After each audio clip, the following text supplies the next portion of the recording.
Hello. तो आज हम आप लोग के लिए लेके आए हैं class 10th exercise 5.3 question number 4 NCERT का। ठीक है, तो एक्सरसाइज 5.3 का क्वेश्चन नंबर 3 तक जो है हमने आप लोग के साथ सोल्यूशन कर लिया है क्वेश्चन का, और हमें उम्मीद है कि आप लोग को समझ में भी आया होगा।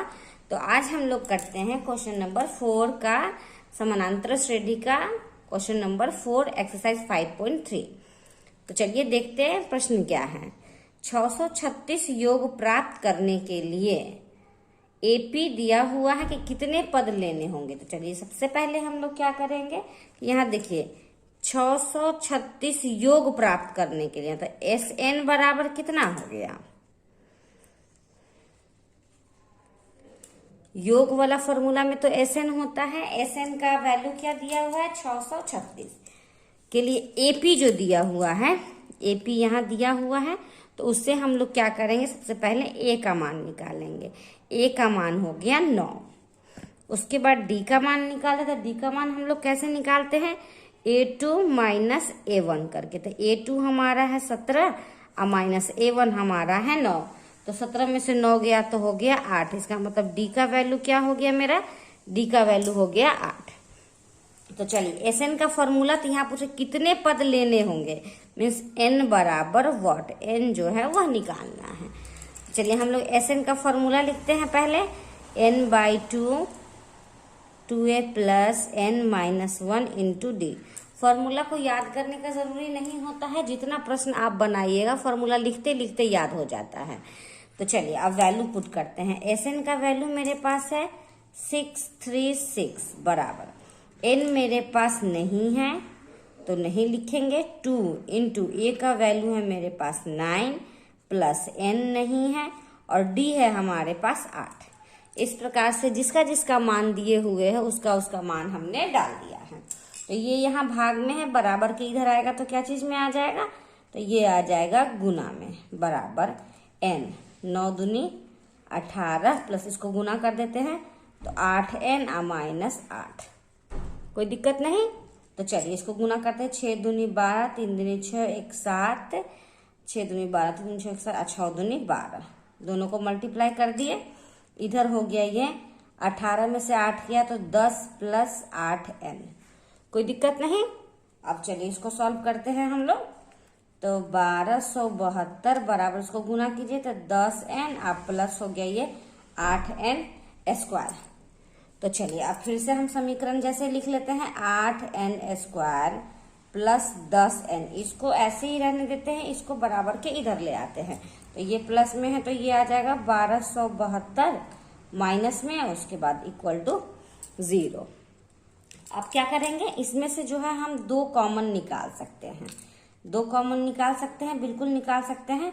तो 2 चौका 8 प्लस भाग कर रहे हैं, कॉमन निकालना मतलब भाग करना, 2 पंचे 10, 2 छक 12, 2 तिया 6, 1 2 छक 12। 2 से इस सब में भाग कर दिए तो ये हो गया। तो 2 को अगर बराबर के उधर ले जाएंगे तो ये चला जाएगा भाग में, तो 0 को 2 से भाग करेंगे तो 0 हो गया। इसलिए अब हम लोग क्या करेंगे, तो लिख लेते हैं हम लोग 4n square plus 5n minus 636 equal to हो गया 0। कोई दिक्कत नहीं। अब हम लोग को क्या करना है, अब हम लोग को इसका गुणनखंड निकालना है, मतलब कि फैक्टर तोड़ना है। तो फैक्टर तोड़ने के लिए हम लोग क्या करते हैं, पहला और तीसरा को मल्टीप्लाई करते हैं। तो पहला तीसरा को आप लोग मल्टीप्लाई करोगे तो ये हो जाएगा 2544। देखिए 6 चौक 24, 4 3 5 14, 6 चौक 24 1 25। अब इसका एलसीएम लेंगे, इसको ऐसा तोड़ेंगे कि प्लस माइनस करके बीच वाला आ जाए। तो 2 से करेंगे तो बहुत ज्यादा खींच लंबा हो जाए, इसलिए हम डायरेक्ट 4 से करते हैं। 4 छक 24, 4 तिया 12, 4 छक 24, फिर 4 से लगाइए तो 4 एकम 4, 4 पंचे 20, 4 नमा 36। अब लगा दो आप 3 से, 3 पचे 15 और 3 तिया 9। ठीक है, ऐसे करके क्या किया हम लोग, इसका एलसीएम ले लिए। अब देखते हैं हमको क्या करना है, पहला तीसरा को तो मल्टीप्लाई कर दिए, अब इसको मिला के प्लस माइनस करके हमको बीच वाला मतलब 5 लाना है। तो 4 चक 16, 16 30 48, 48 और यहाँ है 53। तो 48 में से अगर 53 में से अगर 48 को माइनस करेंगे तो हम 5 आ गया। तो चलिए अब हम लोग लिखते हैं 4n² माइनस 48n अब प्लस 53n। देखिए दोनों को माइनस प्लस माइनस माइनस, बड़ा के सामने माइनस है, प्लस है इसलिए प्लस रखे हैं। इसको लास्ट वाला को वैसे ही हम लोग लिख देते हैं बराबर में 0। अब दो दो करके हम लोग कॉमन निकालेंगे तो यहाँ देखिए 4n कॉमन आ रहा है, तो यहाँ n बच गया, 4 एकम 4, 4 दूनी 8 प्लस 53 निकालिए तो ये हो गया n। इसको इससे डिवाइड करोगे तो ये आ जाएगा 12। तो हमारा क्या क्या आ रहा है 4n प्लस 53, दोनों ब्रैकेट सेम है, n माइनस 13 बराबर 0। अब एक एक करके 0 का मान निकाल लेते हैं। हम लिखेंगे जब 4n प्लस 53 इक्वल टू 0 तो 4n equal to minus 53, n equal to minus 53 by 4। एक ये हो गया, एक x माइनस 30 इक्वल टू 0, तो x इक्वल टू हो गया 13। एक ये क्या n था ना, ये n था, सॉरी। तो n का मान जो है यहाँ पे हमने निकाला है 1 13 और एक n बराबर हो गया माइनस 53 बाई 4 एंड 13। तो यहाँ पर देखिए कि n का मान माइनस नहीं होगा, क्योंकि यह माइनस जो है यह एक प्राकृतिक संख्या नहीं है। हमारा n का मान क्या होना चाहिए, एक प्राकृतिक संख्या होना चाहिए। तो यहाँ लिख देंगे क्योंकि n का मान एक प्राकृतिक संख्या हो सकता है, ठीक है। इसीलिए n का वैल्यू हम लोग क्या लिखेंगे 13, n का वैल्यू क्या लिखेंगे 13।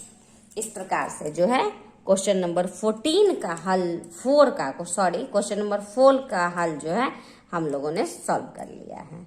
तो ये था आपका एक्सरसाइज 5.3 समानांतर श्रेणी का क्वेश्चन 4। हमें उम्मीद है कि मैं जैसे बताया है वैसे आपको आसानी से समझ में आ गया होगा। तो चलिए, अगर आपको मेरा बताया हुआ तरीका अगर समझ में आ रहा है तो प्लीज़ मेरे चैनल को लाइक करना मत भूलिए, सब्सक्राइब करना मत भूलिए।